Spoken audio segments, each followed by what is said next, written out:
Muy buenas tardes, Dios me los bendiga a todos, Dios les guarde. Estamos nuevamente para estudiar la palabra y les voy a dar la cita desde ahora para que usted en su casa lo pueda leer con calma y sacarle a esta lectura de la palabra el mayor provecho posible. Segunda de Samuel, el capítulo 6, el capítulo completo. Segunda de Samuel, capítulo 6. Y le he dado a esta reflexión el siguiente nombre, va a sonar extraño, ¿verdad? Amuletos de la fe. Amuletos de la fe, así como suena, ¿verdad? Porque en ella quiero hablar un poco sobre lo que sería el honrar a Dios específicamente. Pero usted dirá, ¿y por qué tiene ese nombre de esa manera? Mira, hay situaciones que nos obligan en la vida a hacer cosas que nos parecen bien. Usted emprende algo que pareciera lógico para todos y termina haciéndolo. A veces le parece lógico, que es lo normal, es lo correcto, y usted lo termina por hacer. Y nos olvidamos muchas veces del propósito de Dios. En lo que tiene que ver con el aspecto del amuleto, de la suerte, que es lo que muchas veces para nosotros como venezolanos, como latinos, como personas que somos, llegan a este tipo de cosas en las que buscamos cierta mejoría a nuestra condición.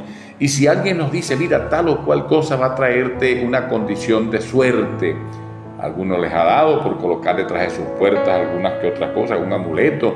A manera de chiste se habla del rabo de un gato, se coloca detrás de la puerta de su casa una mata de sábila, o se colocan otras cosas.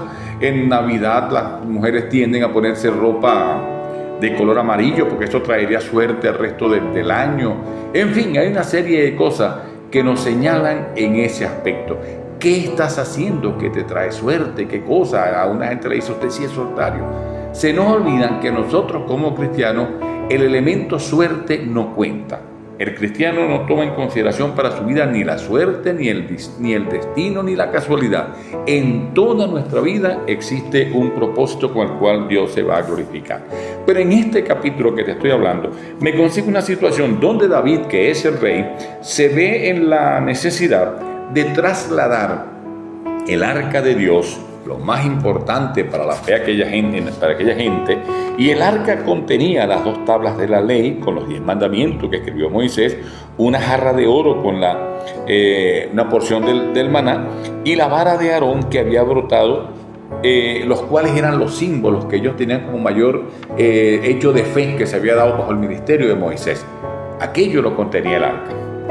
Y para aquellos que han visto películas y cosas como esta serie que llaman Indiana Jones, la trama mayormente se fundamenta en la búsqueda del arca. Donde quiera que esté este hombre este productor de esta película hizo de esto algo con este tema en particular.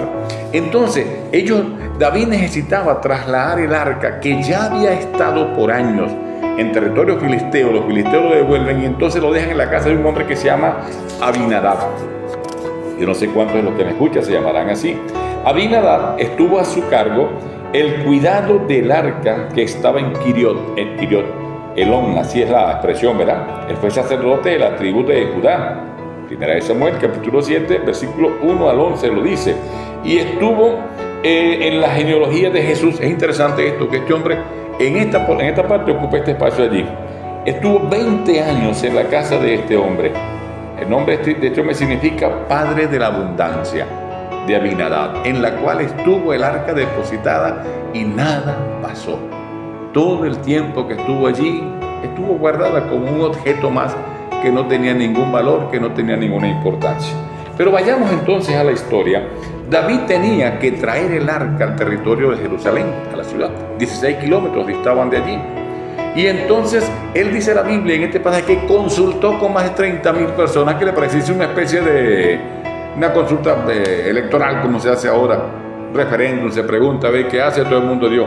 En el resto de los pasajes, en las actitudes de David, encontramos que él consultó a Jehová, le preguntó a Dios. De una u otra manera, el Señor a través de aquellos siervos que tenía le decían, ve, acude, alza batalla, Dios te los va a entregar. Ese siempre fue su norte, ¿verdad? Pero en este caso, él en este pasaje no consulta a Jehová.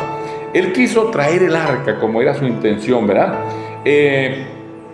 Allí lo consultó con todos los que le parecía que era bien y decidieron que lo iban a traer en un carro nuevo, dice la expresión. En aquellos los filisteos les pareció que era una buena opción, sonaba lógico, en un carro. Era como más fácil, cualquier cantidad de cosas. Y en ese carro decidieron trasladar el arca hasta la ciudad. Y David prepara a toda su gente y él mismo estaba dispuesto a danzar y había instrumentos y allí se cantaba y allí se danzaba. Me imagino cuántas cosas se hicieron, un buen espectáculo por llamarlo de otra manera, y David delante de ellos iban haciendo todo aquello y el arca iba muy bien. Todo hasta ese momento iba caminando, ¿verdad? Hasta que alguien en ese momento quiso como ayudar a Dios. Para algunos el arca no simbolizaba lo más importante de la fe de ellos, era como un amuleto, era una especie de una imagen, de esas imágenes que se hace ahora en procesión, y lo llevaban en aquello, y en una de aquellas partes, ¿verdad? Estuvo a punto de caerse, y él, evitando que se fuera a caer lo que se consideraba para ese momento una especie de Dios, metió la mano con la intención de evitar que eso sucediera, y la Biblia dice que eso es una blasfemia. Dios se molesta, y aquel hombre llamado Uz, aquel hombre muere instantáneamente, y todo lo que aquel instante parecía que era lo mejor terminó en desgracia. Aquel hombre muere instantáneamente. David se da cuenta que hay algo que no está bien. A los que aman a Dios todas las cosas les ayudan a bien, así como quiera que sea. Y en este momento David se da cuenta, se molesta. Y él pienso que para sí mismo se da cuenta, es que no lo estoy haciendo bien. Esto que estoy haciendo, que aun cuando tengo la mejor intención, porque la buena intención sola no basta, mi hermano, se dio cuenta que no era lo que debía hacer, se dio cuenta de su error. Y entonces él decide otra cosa, vamos a dejarlo hasta aquí, ya no puedo. En ocasiones nosotros insistimos tratando de llegar a un final feliz en las cosas cuando no le vemos. Si no puedes, déjalo hasta allí y consúltalo a Dios. Allí David decide dejar las cosas de ese tamaño, ¿verdad? Y entonces el arca que había estado donde Abinadab, que nada había pasado, ahora deciden dejarla en la casa de un hombre llamado Obed-Edom. Obed-Edom era un hombre de la tribu de Gad, ¿verdad? Se dice que era geteo por esa razón, aunque había una región también llamada Gad para los filisteos. Aquel hombre, su nombre significa siervo de Edom, aquel hombre, ¿verdad? Era levita. Los levitas, ¿sabían ustedes? De la tribu de Leví, que eran los encargados de ministrar en el templo. Ahí tengo citas bíblicas, Primera de Crónicas, capítulo 15, versículo 17 al 25, el capítulo 16, versículo 5 al 38. Aquel hombre era de los indicados, de los llamados por Dios para que se ocuparan. A veces queremos hacer cosas que Dios tiene destinado y queremos meternos en todo. Dios tiene su gente preparada en medio de todo lo que nosotros quizás no entendemos. Mire, el arca representaba la gloriosa reportación y la presencia misericordiosa del Señor Jesús, Dios de los ejércitos. Ese era el valor tan fuerte que para ellos tenía, algo por demás importante. Y deciden entonces dejarla en la casa de Obed-Edom. Que el hombre, me la dejan aquí. Y allí él adoptó una actitud totalmente diferente. Él le dio el lugar que merecía, el respeto que merecía, la atención que merecía. Para él era la presencia de Dios en su propia casa. Y Dios honra a los que le honran. Esto es importante que lo sepamos. Por lo demás, entonces dice que Dios bendijo a ese varón y a su familia. Fue notorio para todos las cosas como comenzaron a llegar. Yo no sé si tenía a lo mejor 20 ovejas y llegaron a tener más de 100 y así otras cosas, y Dios fue dándole, ¿verdad? Fue notoria su bendición para todos. Él honró y atendió a Dios como debía ser. Era Dios mismo en su casa. Para él fue algo bien importante. Qué visita tan importante tener allí las cosas del Señor. Hoy, mi hermano, no tenemos un amuleto que para nosotros simbolice la suerte, que para aquel hombre pudo haber sido, oye, le llegó la suerte, tuvo eso. Algunos quizás quisieran guardar amuletos de esa forma, de alguna manera. Hoy el Espíritu Santo, nos dijo el Señor, habita con nosotros en nuestros corazones, está en nuestras casas. Hay países donde las cosas tienen tanto significado. Leí una vez de un estadio en los Estados Unidos que fue derrumbado. Y la gente iba para llevarse pedazos de la construcción y tenerlo en su casa como una especie de amuleto histórico y decir, esto formó parte de lo que fue el estadio de tal o cual cosa. O incluso cuando hay esos récords que se dan, alguien bate el hit 3000, como quiera que sea, esa pelota la buscan y la guardan para decir, esta fue la pelota. Que si hay gente que quiere tener algo así, que simbolice en ese sentido, ¿verdad? Allí cuando David se da cuenta que Dios había estado bendiciendo a aquel hombre, entonces se planifica de nuevo y decide traer él de retorno después de 3 meses. Él puede entender que ya Dios había actuado como otra actitud, por llamarlo de alguna manera, y entonces él decide volver otra vez a traer el arca. Pero en esta ocasión no fue en un carro, que es la parte lógica que yo le decía, era como lo más lógico, lo mejor. Ahora debía ser como Dios ya lo había organizado, en el hombro de los sacerdotes. Busca a los sacerdotes que debían traer eso, la manera como era. Se dio cuenta que lo que la palabra de Dios señala para trasladar el arca tenía que ser siempre de esa manera. Ahora con sacerdotes, no carro nuevo. A veces queremos meter las cosas nuevas dentro de las cosas del Señor, y no es así. Dios tiene un plan establecido, no lo que a usted le parece. E iban en el camino, cada 6 pasos que daban, sacrificaban como era lo señalado. El pueblo comió, el pueblo disfrutó, el pueblo danzó en medio de toda aquella cosa. David danzaba con alegría. El pueblo también, había entusiasmo, estaba llegando a su casa, lo que para ellos simbolizaba algo tan importante, algo tan especial. Y llegaron al lugar previsto. David había preparado un lugar para guardar el arca, para tenerla allí. Y todo estuvo planificado, cada quien fue a su casa satisfecho con todas las cosas que habían pasado. Y como siempre, porque siempre es así, el enemigo siempre va a actuar, de alguna manera se va a enfrentar a nosotros. Y hay una mujer llamada Mical, que era la esposa de David, la mujer que él se ganó, por llamarlo de alguna manera, después que mata a Goliat, que le dijeron: como parte del premio, tu familia no va a pagar impuestos, ni esto, y te vas a casar con la hija del rey. Que no sé si era muy bonita, pero le tocó como parte de lo que se ofrecía allí. Mical, ella pudo ver cuando el pueblo iba llegando desde una ventana, quizás en la parte alta, que David venía saltando y brincaba. Y la Biblia dice que su efod se veía, el efod era el interior, se veía como aquel hombre saltaba y no sé qué otra cosa. Y ella le pareció tan bochornoso aquello, que dice que lo despreció, lo murmuró, lo criticó en su corazón.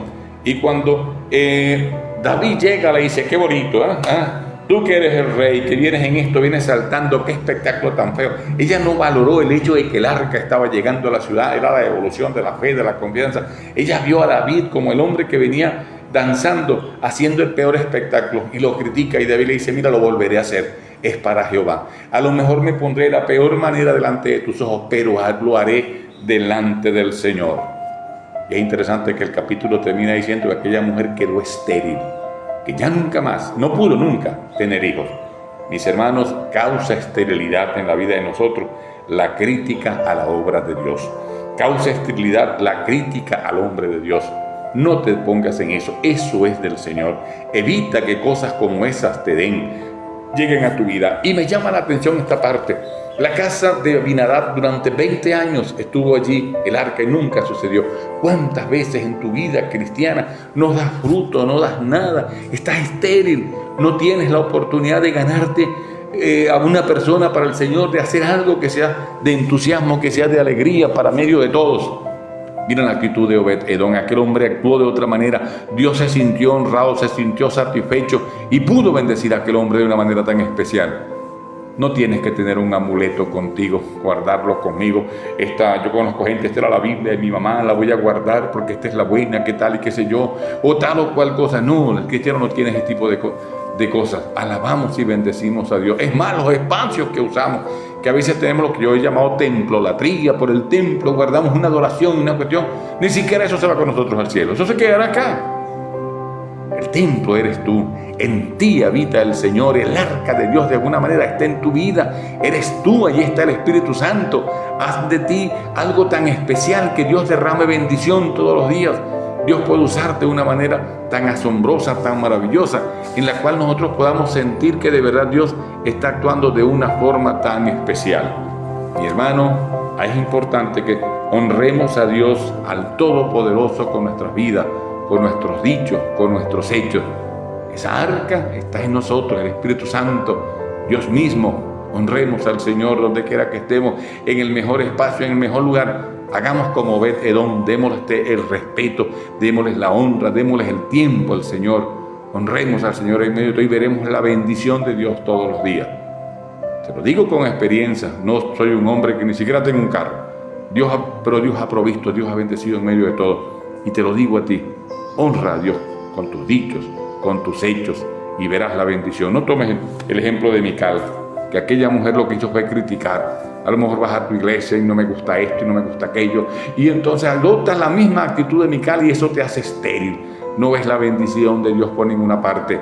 Honra a Dios con tus dichos, con tus hechos. Si lo que das al Señor, Señor, esto es para ti, tú conoces mi condición, y verás cómo Dios te va a guardar y te va a bendecir. Padre, yo te pido que esta palabra que tú me has dado llegue al corazón de cuantas personas me escuchan ahora, que puedan darte el primer lugar en su vida. Obed-Edom fue un hombre que adoptó esa actitud y tú lo bendeciste en gran manera, Señor.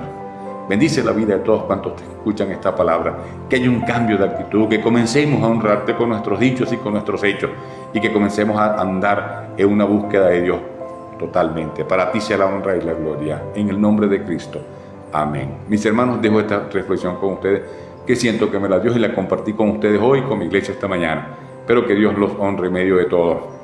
Mándame tu opinión, 0412-726-9831, ese es mi teléfono, y voy a gozarme con ella al saber que también para ti fue de bendición. O me escribes a mi correo, herdercarlos@gmail.com. Que Dios te guarde, que Dios te bendiga.